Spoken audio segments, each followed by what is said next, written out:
guys, welcome to part 2 of Get to Know Me. There were so many questions. I actually didn't think there'd be this many questions. I didn't think that so many of you would be interested in what I had to say. So that's why I decided to just divide the videos into 2, because I don't want it to be too long. I don't want you to lose interest and log out. But welcome to part 2 of Get to Know Me, and let's get it started. Let's continue rather.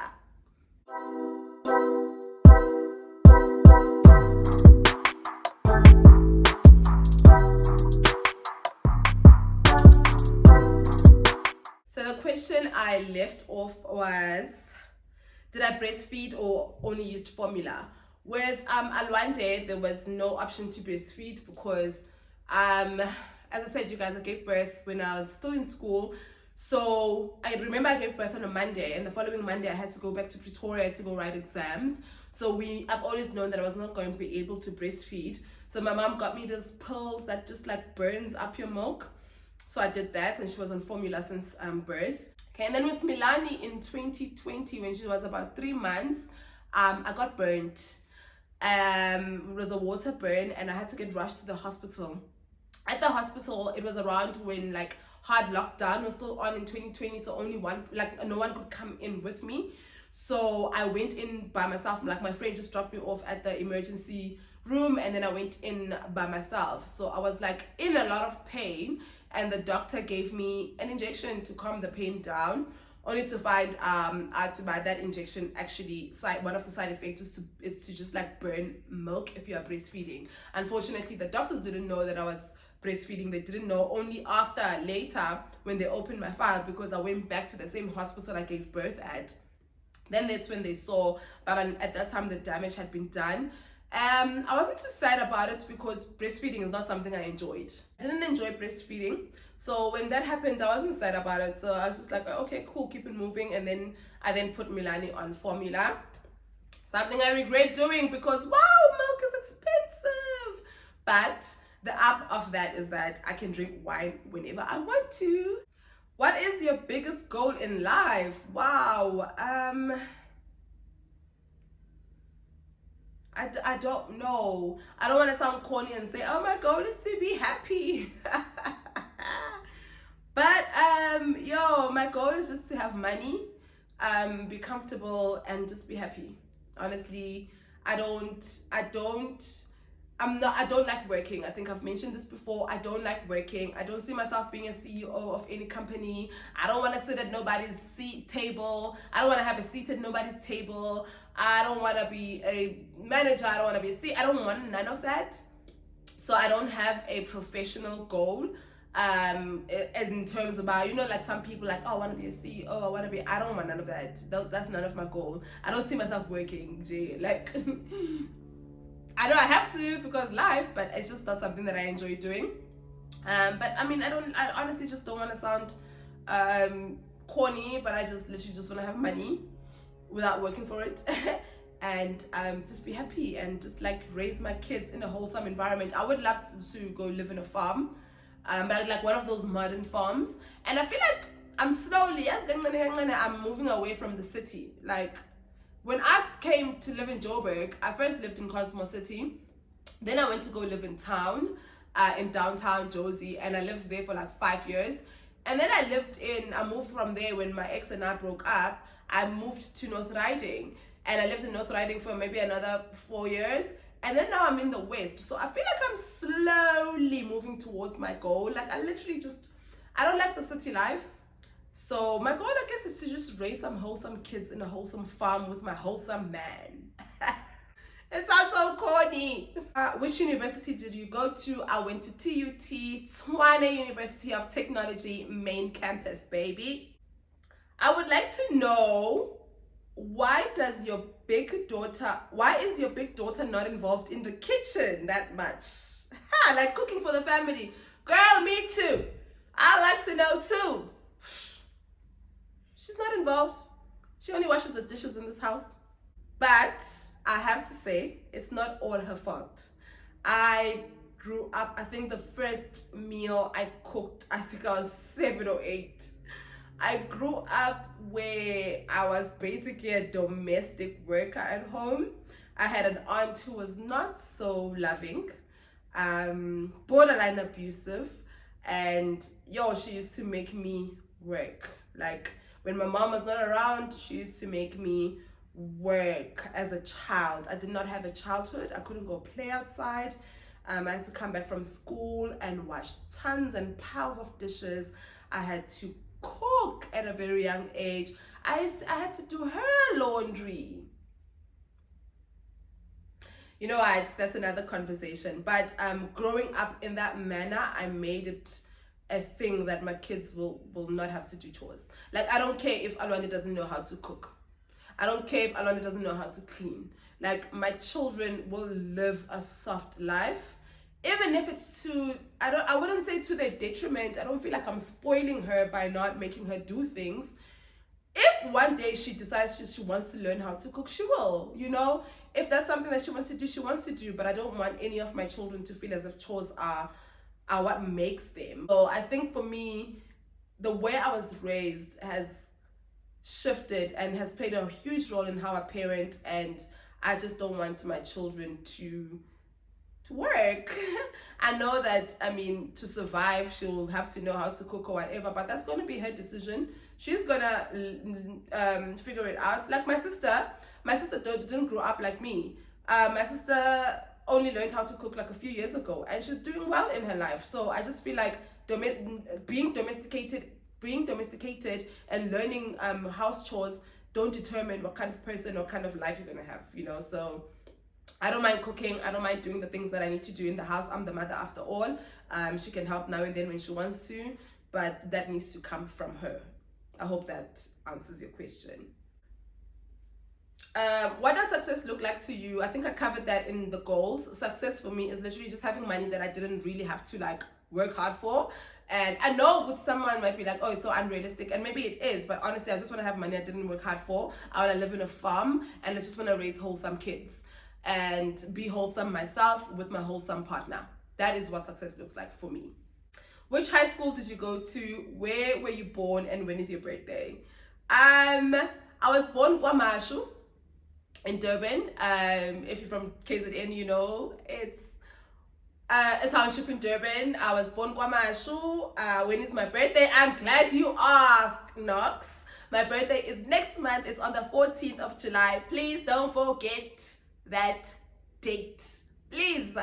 And which high school did I go to? I went to a high school called Clearwood High. If you're from Durban, you will know how disruptive that high school was. You will know how horrible that high school is, or was. I think they've tried to make it a better school now, but when I was there, honey, that school, every Friday there were cops coming to arrest somebody because there's weed found. Every Friday there was cops coming to arrest someone because somebody stabbed somebody. It was just not a good school, but that's the school I went to. Did you go to an all-black school because your English is so good? Girl. I wouldn't say it was all black. It was definitely not multiracial. It was a lot of black people. That's what I would say. But thank you for the compliment. In your videos, you say you were doing second year at the age of 18. When did you finish high school? Yes, I finished high school when I was 16. My mom got me in grade 1 when I was 4 years old. She had no business putting me in school at 4 years old, but she did, and which resulted in me matriculating at 16, and then automatically meant that I'm 18 by the time I'm doing my second year. So that's how, I know I get that question a lot. People think I'm lying when I say I was 18 when I had my child, but I wasn't doing second year already. It doesn't make, the math ain't mathing. I hope it maths this time, now that I've explained that my mom put me in school when I was 4 years old. Not a question, but I want to be a friend from Kenya. Please, Mama Milani. Hey, but baby, when you come to South Africa, let me know. We can be friends. You have this parenting thing on lockdown. How do you do it? Oh my gosh, we throw so much strength from you. You guys know these comments, they just make me want to cry, because I don't know how I do it, but I think that being forced to do it by yourself will put you in a position where you just have to do it. I don't have a choice but to do it by myself. I don't have a choice but to do it the way I do. So I guess I was forced into this position, and I've just learned how to adapt, and I've learned how to make the most of it.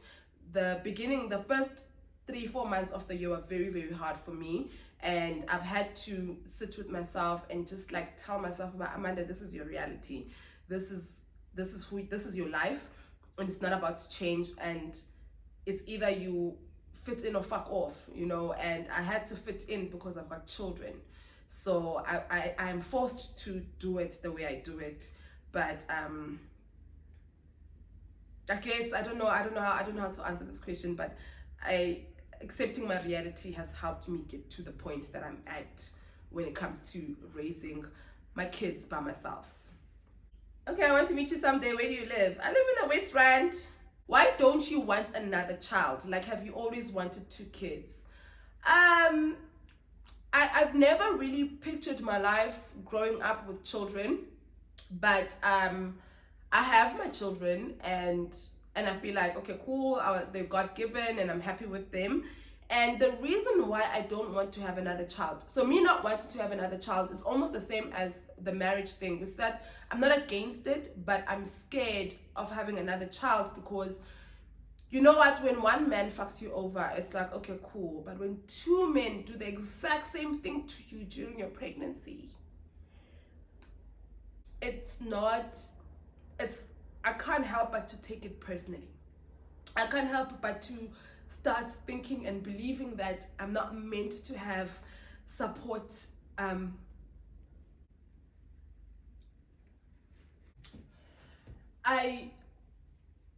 As I said, it's hard to not take it personally when 2 people do the exact same thing to you when you're pregnant, and they make you go through a pregnancy by yourself and make you go through parenting by yourself. And it's not that I don't believe there are good men out there. I know, it's just that I'm scared for myself, Uguti.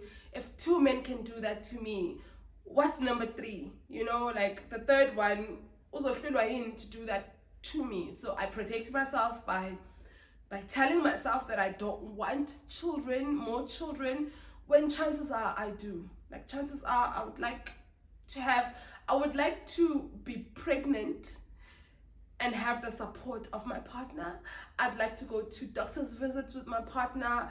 I'd like to go through the whole 9 months of being loved and taken care of, and, you know, treated like the princess that I am. And I haven't had it twice now. So I'm just like scared that what are the chances of it happening again? Because as I said, I've internalized it. I've taken it personal now. I've internalized it, and I've started believing that I don't deserve to be loved when I'm pregnant. So I think it's not that I don't want another child. It's just that I'm scared that how is number 3 going to be different, you know? So yeah. Woo! Are you single or looking, or you just don't have time for that bullshit? Do you want another child in marriage, maybe? When are you going to start dating? Hi, guys. I hope I answered all of those questions for you. How old are you? I'm 32 and I'm turning 33 on the 14th of July. Please. And also, the person who asked me this question is Anita, and I know her personally. So please send me money for my birthday. The 14th of July, I am turning 33. Even after everything that you've been through, babes, do you still believe in love? I do. If there's one thing I do believe in, is love. I do believe that we all deserve it and we all should have it. I think I said it earlier, that nobody deserves to go through this life thing by themselves. I believe in companionship. I believe in partnership. I believe in all of that. So I do, like, listen, with everything that I've gone through, I still do believe in love. And I know I'm going to find love. And at the right time, I know I will. I know God gonna give me my man, honey. At the right time, I'm very confident that I'll find love. What are the best and the worst purchases I've ever made? I don't know. I'm an impulsive buyer. I'm not good with money. But I wouldn't say like there's some worst purchases I've ever made. Let me think. Okay, I'll try and come back to this question, but I don't know. When are we meeting for coffee? And the person who asked me this lives up the road from me, and I promised her to meet for coffee. So I will respond to you privately, babe. What's your worst spending habit? My worst spending habit is buying with the mentality of I'm getting paid again next month, man. So I just mentioned that I'm an impulsive buyer. I don't budget. I don't think about the consequences of my actions when it comes to money. I'm such a I'm getting paid again next month. Let me just do what I need to do. Let me spoil myself. I work hard, forgetting that, I might need this money for something more important like groceries, milk, diapers, etc. Has YouTube helped you financially? So I only got monetized on YouTube in January, because with YouTube you need to have 1,000 subscribers to get monetized, and I got 1,000 subscribers in January this year. And now that I'm thinking about it, the fact that today, as I'm shooting this video, I'm sitting on 11,000 subscribers, and when the year started I was at 1,000 subscribers. Where did the 10,000 of you guys come from? But I am so grateful for you. Like, it's just been crazy. But anyway, YouTube, you can get monetized when you have 1,000 subscribers. So I got 1,000 subscribers in January and immediately got monetized. But with YouTube, it's such a process to start actually getting the money into your account. They had to send me this pin that never arrived, and then a friend of mine told me there's another way to get this pin, because you can't get money until you get that pin. And I eventually got that pin, and then the money came into my account. But my first YouTube paycheck came in May, last month. And that YouTube paycheck was for January, February, March, April, May. That YouTube paycheck was for 5 months, and it was 4,000 Rand.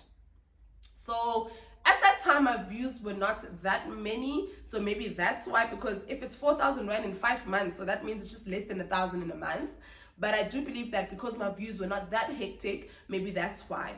My June paycheck, I think they paid me on the 22nd, but it's not on my account yet, so it's probably gonna reflect in my account next week. And my June paycheck, I think, was about 3,000 Rand. And in June, I received a lot of views. So so I've been paid by YouTube twice. The first paycheck was 4,000 Rand, but it was over 5 months, and the second paycheck was 3,000 Rand for June. And I mean, listen, ain't nobody gonna give me 4,000 Rand out of nowhere. Nobody's gonna give me 3,000 Rand out of nowhere. So yes, YouTube does help financially. I'm hoping going forward I'll start making more. But if you have been thinking about starting that channel, please go ahead and start it. If you are a student, that 3,000 Rand is a lot of money that you can use for things. If you just want a side gig or side hustle, that 3,000 Rand it's not a lot of money in this economy, and nobody's just going to give you 3,000 Rand. Well, nobody gives me 3,000 Rand, so that's how I look at it. So yes, YouTube has helped me financially. Hey mommy, I feel like now I know everything, and I know everything. I don't have a question. I know, because I feel like I'll tell you guys everything, literally everything. Whatever you want to know, just watch my videos. It's in there. Anything that you want to know, it's in one of these videos. But it's fine. I just thought I'd make this one and consolidate everything. What inspired you to share parts of your life that you've shared? I think most of us grew up, especially if you're Black, we grew up in a more or less similar environment, setting, and beliefs. And one of those beliefs is to not tell people your business. One of those beliefs is to keep things under the rug. And for the longest time I was also that person, but then the older I grew up, the more I realized that silence does nothing for me. Silence actually only protects the people that have abused me. And that's when I just decided that I'm gonna talk. I'm gonna talk, and in talking I got healing. Talking heals, you guys. I'm not saying, obviously, if you're not comfortable with it, you're not comfortable. I am. I'll stand on top of the mountain and tell you what's been going on in my life, because I find healing in talking. But yeah, the reason why I decided to share some of these parts is because I grew up being told that you're not supposed to tell people your business. And in me not telling people my business, I realized that I was protecting the people who wronged me. Like, for an example, Alwanda's dad. For the longest time, people thought Alwanda's dad was a prison father. People thought that Alwanda's dad was giving me money. Up until I did a YouTube video talking about him earlier this year, then all of a sudden I'm getting like inboxes of people telling us that they didn't know that he was a deadbeat. So I'm like, for 14 years, because I've been quiet for 14 years, it has given people the idea that he's such an amazing person, you know, and he's such an amazing father and is a present father. So that's when for me it hit me with, nah, silence only protects the other person. Silence does nothing for me, and I'm just gonna talk. And obviously the more I talk, the more you guys are inboxing me telling me how much it does for you. And so I'm just like, well, so my talking doesn't only heal me, it also heals you too.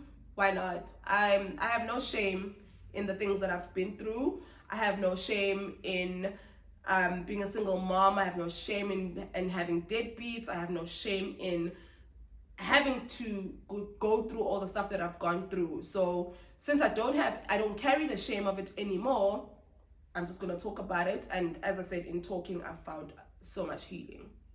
How do you manage managing an active online presence with everything else going on in your life?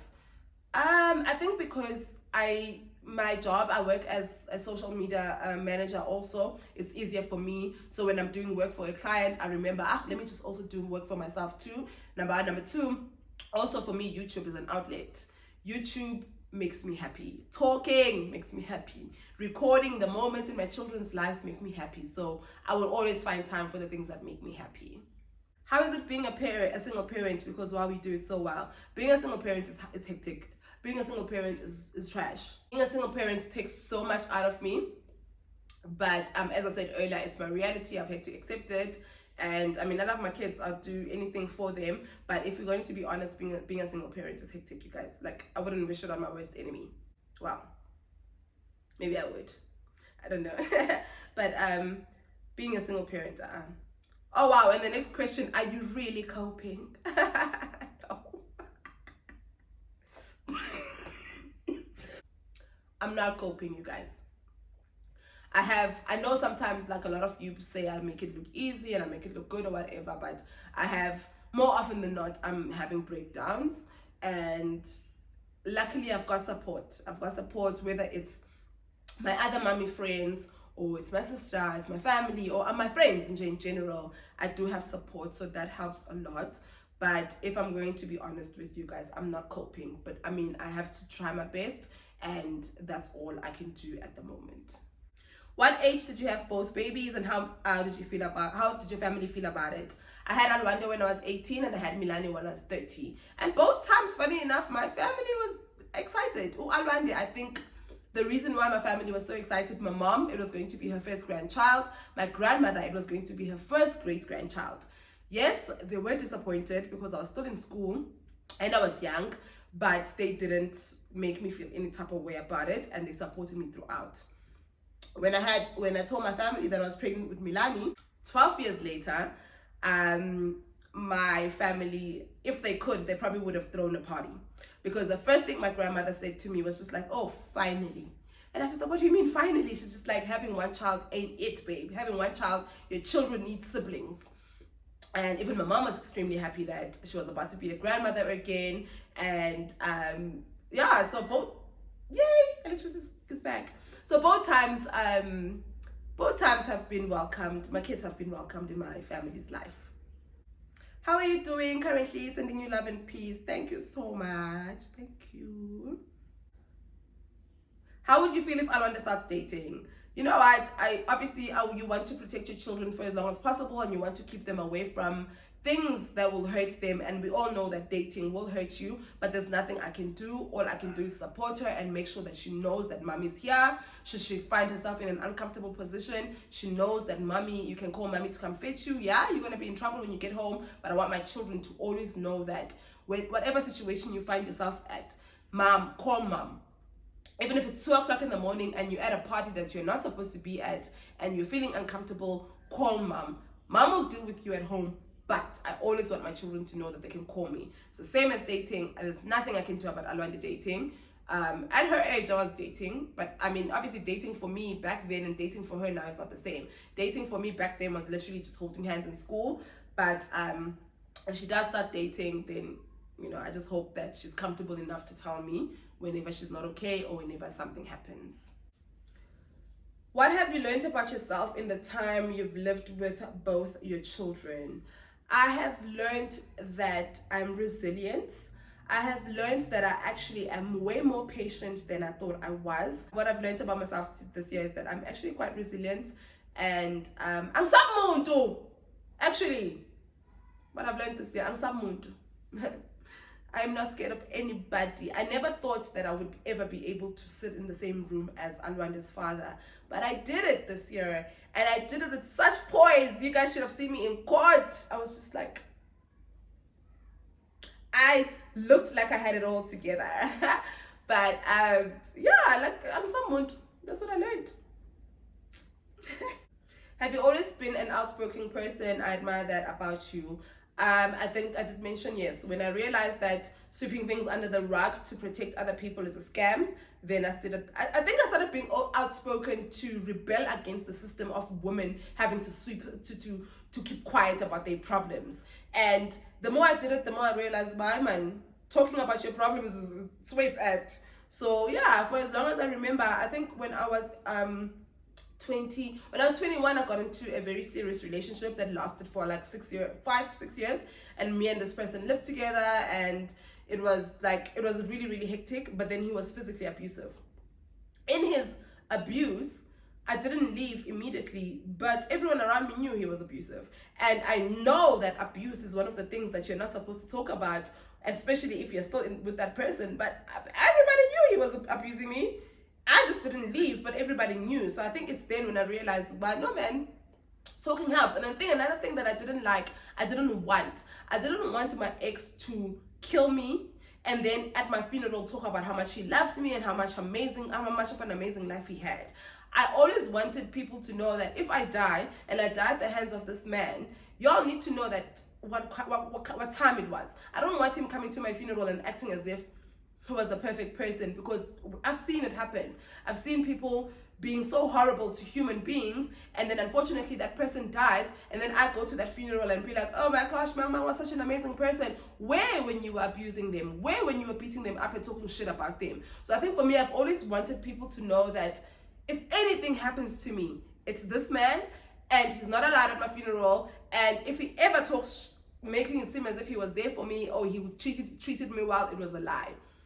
Yes, leaving took longer than it should have, but everyone around me knew exactly what was happening in my life. And I realized how they treated me when they knew, and I was just like, this is where it's at. Keeping quiet about the things that you go through, for me, keeping quiet about the things that I've gone through, this didn't do any justice for me. It actually just didn't. What do you enjoy doing besides being a mom? I enjoy drinking, I enjoy going out, I enjoy spending time with my friends, and I enjoy being by myself.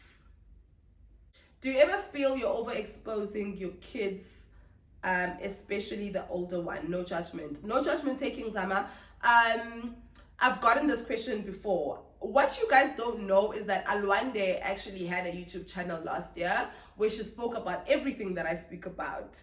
I don't know what happened, but YouTube shut her channel down. So, but I do know that she's got another channel now, and she speaks about the things that she speaks about. Number one. Number two, everything that I speak about, by the time I speak about it on camera, I've already spoken to Alwande about, and she actually doesn't mind.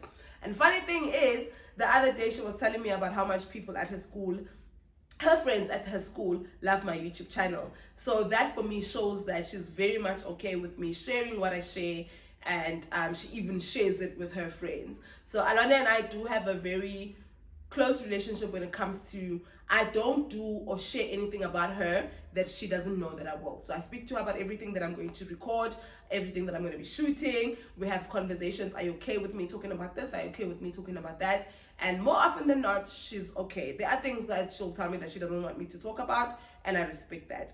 But Baby Girl also has a YouTube channel. I actually don't know her second YouTube channel because I think she opened it 2 weeks ago, but she had one last year that was doing extremely well before it shut down. So in the beginning I did fear overexposing her, and then we had conversation and she was just like, go ahead. So I went ahead. Okay, do you go on dates even though you're not ready to be in romantic relationships? I do go on dates. I try to go on dates, and every time I'm on a date I'm just like, this is why I'm single. This is why I'm single. Men have no substance. Men bring nothing to the table, but they're so quick to ask me what I bring to the table. But I do go on dates just to see what's out there, so that when I am ready to date, I know what I'm dealing with.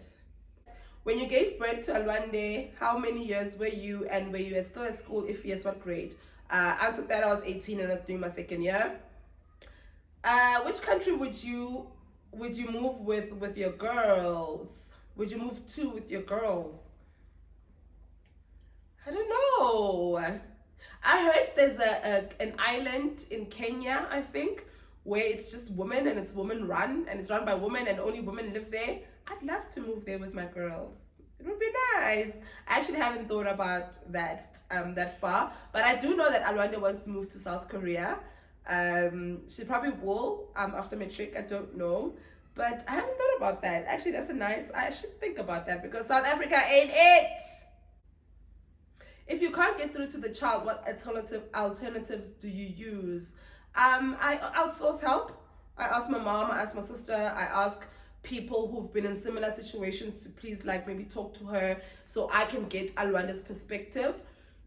Because sometimes obviously as a parent, you see what you see, but the child has their own perspective as well. So I try to involve other people who I know that Alwanda feels safe with and she can trust to talk to them about how she's feeling, whether it's about me or anything that's happening. And then those people obviously come deliver it back to me and then figure it out. Are there any consequences for Alwande? If so, give example. Yes, of course there are consequences for Alwande. Some of the consequences is me taking her phone. It's because Alwande, her phone is her life. So when she does something that gets me to a point where I feel like we've been talking about this, like I'm tired, we've been talking about this, then I take a phone, and it always works because I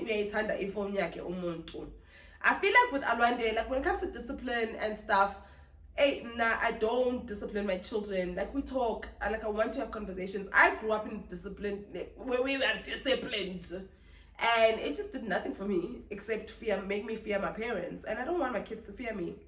So when it comes to like discipline and consequences, I try to have as many conversations as possible, and as mentioned, I also try to get her perspective because sometimes I feel like people don't act out, something else is going on. So I always try to get, when it comes to my children, when it comes to Alwande, I always try to understand kahle yini inkinga. And because sometimes I'm going to react a certain way and baby girl needs, it's a cry for help, whatever she's doing is a cry for help, or she needs way more than what I'm offering at the moment. So it helps me understand her better. But yeah, like the biggest consequence is getting her phone taken, and also not doing things with her friends. Alwanda is a social person. Almost every weekend she's got something going on with her friends. So when she does something, you don't get to see your friends, Papa. What is your parenting style? I think it might be gentle parenting, and if so, how is it working? I do try gentle parenting. I read about it a lot, but it's almost, guys, gentle parenting is hard because it requires you to basically go back to your childhood and think about all the things that you were not okay with and all the things that you just, Yeah, I try gentle parenting, and my style of parenting is talking. Like we in this house we talk. Like sometimes Alwande the other day was just like, yo, mom, like I'm tired. We stay talking, but we will talk. And I need to understand what's happening in your head, and I need to understand what's happening with you, so I can know how to deal with you better. So I guess that falls under gentle parenting, I guess. But I don't believe in beating kids up. I don't believe in shouting at kids, even though obviously sometimes I do shout. I'm not gonna lie, I'm not perfect. I do shout, but I do apologize after shouting. I'm learning a lot as I go as a parent, and I'm trying to unlearn a lot of things also as a parent, and shouting is one of those things. I do yell at my kids and I always feel like shit afterwards, but I do pride myself in the fact that I apologize to my kids. I grew up in a household where parents don't apologize, still not. My mom doesn't know what apologize for anything, but I try to apologize to my kids when I do feel like I fucked up. So I guess I don't know if that falls under gentle parenting, but my thing is to talk. I want to understand my children before I react. I want to understand, why did you do what you did? was it a cry for help, or was it just you, a teenager being a teenager, or is it a toddler being a toddler? What is it? So that's how I try to tackle parenting, and I hope I'm doing it right. I hope that my kids are happy with my parenting style. I do check in with Alwandi now and then if she feels like I could be where I could improve as a parent, and what she likes about my parenting style, what she doesn't like, and stuff like that. So we do have those conversations, and I hope that they stick, and I hope that they do make me a better person, and they do make her a better person also, because I do feel like our parents, what the previous generation missed was talking to us. I think that as parents, sometimes you just think that a child is a child, and they got no feelings or maturity or no sense of what's happening. But children are very smart. I've noticed even with Milani, a 2-year-old, when I talk to Milani in a calm way, she reacts calmly.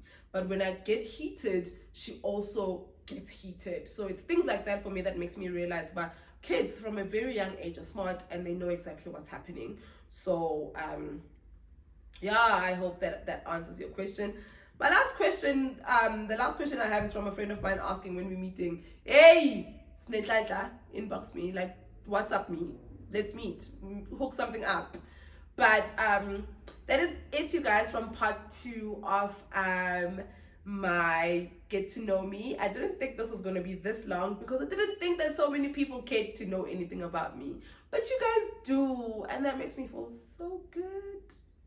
I am always open to answering some questions that were asked. I responded privately because I just felt as if I can't talk about it on this platform, because there are other people involved. Like, someone asked me about my baby daddy's wives, my baby daddy's wives, and I don't want to talk about my baby daddy's wife on my YouTube channel. That you don't deserve that. It's not on my channel anyway. But I did respond privately.